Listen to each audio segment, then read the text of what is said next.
Well, joining us now is Maryland head coach Brenda Frese. And Coach Frese, we want to get to know who you are outside of basketball and coaching. So get ready for some weird questions. Are you ready? I am ready.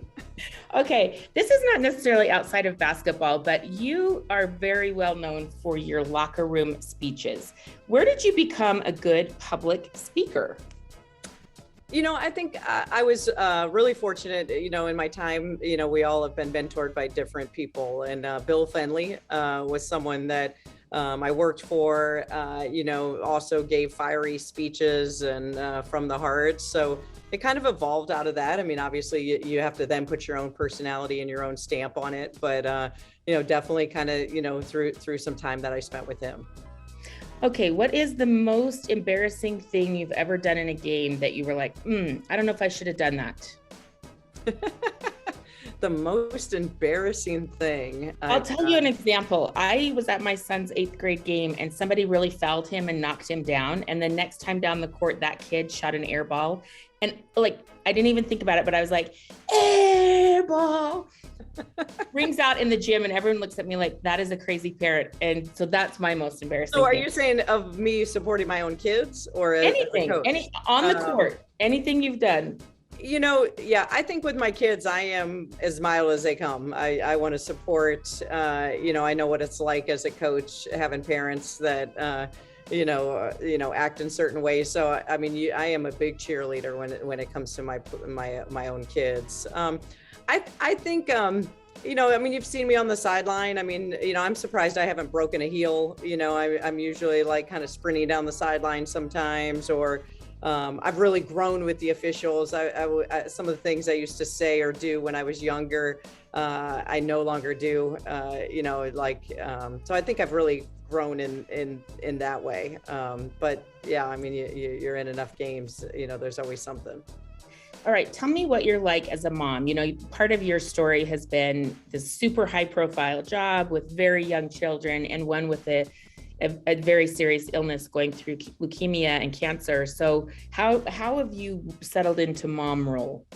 I think it's the thing that I'm best at, and where I want to be. I'm fully present, in the time that I'm with them. I am a nurture, lovable. I love when they know I love hugs, homemade cards, just that gift of time. I mean, when we can find it to squeeze a movie in, find a show that we can sit and watch together. So that time for me is really, really important. And, I find it, whenever I can in the smallest moments that I can take.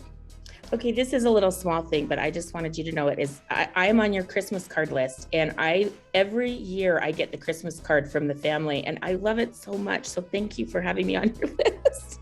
And they're so cute, but I've watched these boys grow, it's just crazy how fast it's gone.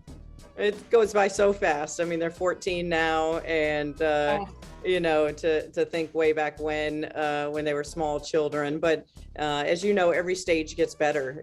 When they're small, they have small problems. When they're big, it's bigger problems. But I love it. I love navigating through it. I love the motivation, kind of giving them kind of your values and feedback as they're going through different things to help them grow and learn. Are they getting teenagery? They are. I definitely can feel one's voice starting to change a little bit, and their thoughts. Some of the things they see and they say, and I have a little mini me that really likes to talk a lot of basketball and listens to a lot of things I say and repeats a lot of the things that I say. He's really paying attention. Both of them are, but it's fun. Every stage is amazing. Okay, let's get to the piece of your competitive spirit, because I just think that inside of you, you can't make this stuff up. It's in you or it's not, and it is in you. Where did that come from? I think definitely my family, my parents. They raised 6 kids. They worked 2 jobs to allow us to be in sports. I mean, we were in everything, camps and as many different sports as we could be in. And you kind of learn as you get older, it was really that wiring that you had in your household again, with 6 siblings, 5 other siblings, for me, it was like, you were constantly competing, whether it was for a piece of pizza or going out on the driveway and playing basketball. So for me, that was ingrained at a really young age, that you knew nothing but to go out and work hard and be really, really competitive. What were the 2 jobs your parents worked so you guys had these opportunities? Yeah, both of my parents had office jobs and worked, your typical 9 to 5, and then ended up going into real estate on the side.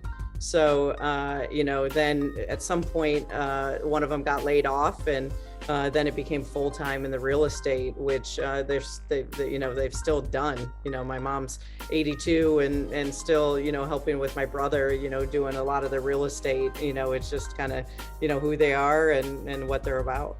So hard work was something instilled in the Frese family. 100%, but they never had to say anything. I mean, you got to see the living example every single day, presented in front of you just by who they were.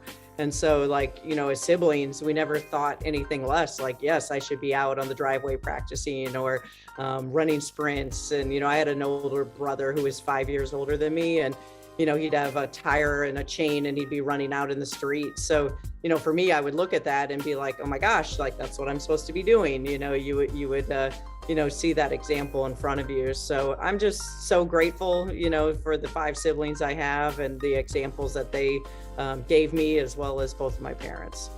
Okay, tell me the funny story about your sister, who is not your twin.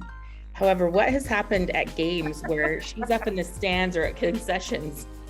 My favorite story of all times, and yes, we're not twins, but we definitely do look alike, was we were playing in the Final Four in Tampa, and she came back and told the story that night that at halftime, she went up to go to the concession stand, and everyone was like, good job, Coach Frese, and you got him the second half, and go get the win. And she's like, really? You think Coach Frese would be up in the concession stands at halftime and not with their team?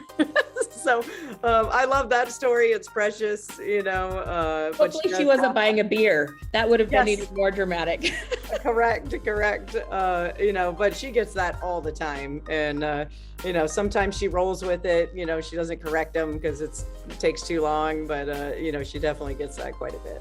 I love that story. Okay, my other favorite story about you I wanted to share with our viewers is you had one of the most unconventional weddings of all time. I keep trying to get this story in a game, and it's just never the right time. Tell me about your wedding.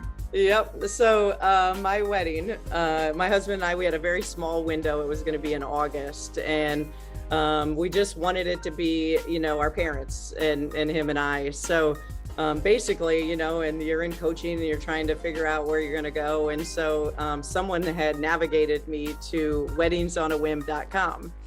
And so it was this website, and it ended up getting us to Clearwater, Florida, where we got married on the beach. It was amazing. It was perfect. My husband was concerned, though, at that time about the hurricanes after I got it all booked. And I'm like, it wasn't even on my radar. I'm like, I have it booked. This is where we're going. This is what we're doing. Well, literally the next week after our wedding was Hurricane Katrina. And so it definitely would have had an impact had we done it a week later. Wow. So the window was perfect for the marriage, and that seems like it's gone just great. It really was. Absolutely. Okay. I do want to ask you 2 more things before I let you go. I thought about not asking you this, but I do want to honor you with this. You've lost your dad during the season, and I struggled to ask you this because it's going to make me cry, but I can't imagine how you're going on with life and basketball, losing somebody who was your biggest cheerleader and advocate in life. Yeah. I think the thing I take the most, comfort level is he's no longer in pain, because it was 2 years and really towards the end, it was really, horrific, as everybody knows, with cancer. So I try to just remember I'm living out his legacy. And, I think it's kind of a blessing and a curse, right? Like, you're so busy in the season right now. It doesn't allow you probably to grieve as much as maybe you should be, but it also kind of gives you that strength and that power to be able to continue on. And obviously for us as a family, I mean, the special memory this past season at Iowa, with all our family and friends on Valentine's Day, my mom's first Valentine's Day and first game without him, 62 years of marriage. Bittersweet, but also like, I felt his presence that entire game. It was like a feeling of strength and courage. And so, I know that's, I'm living that out, within my dad. Oh, it's beautiful.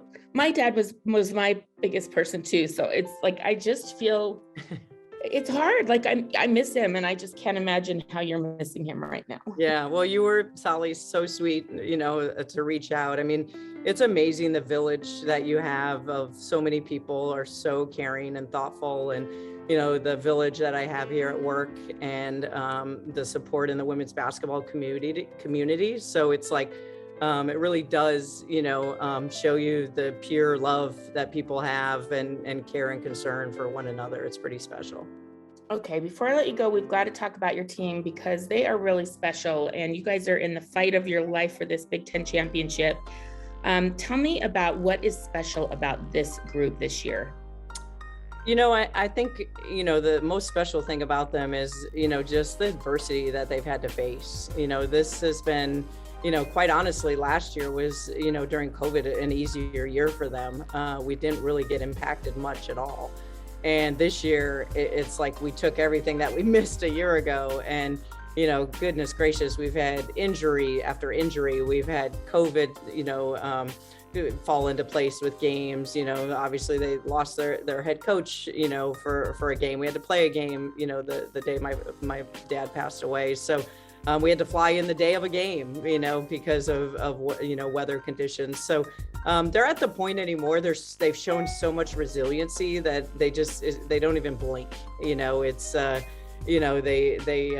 think that's going to be, for me, when I reflect back on this year, is just all the tough times they've had to go through, and they just, this is what sports is about. They've just kept fighting, continued to just get stronger and stronger, and not have excuses, not feel sorry for themselves, and just continue on through it all. So that's going to be something that I'll always remember. I wanted to ask you about Diamond before we go. She's just so special. The first time I saw her play last year in person, I was just like, oh my gosh. Just tell me what really has developed with her and what you're proud of about. Yeah.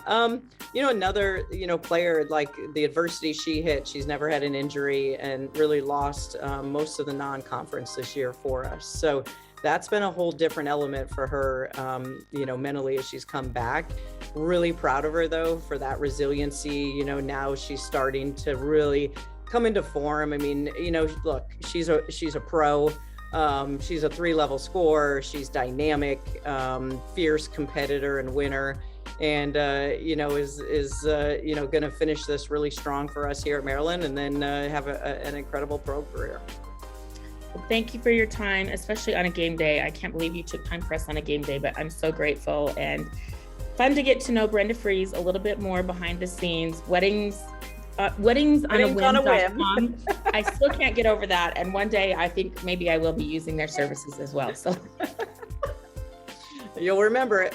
I'll remember it. Thank you, Coach Frese. We appreciate it. Thank you so much.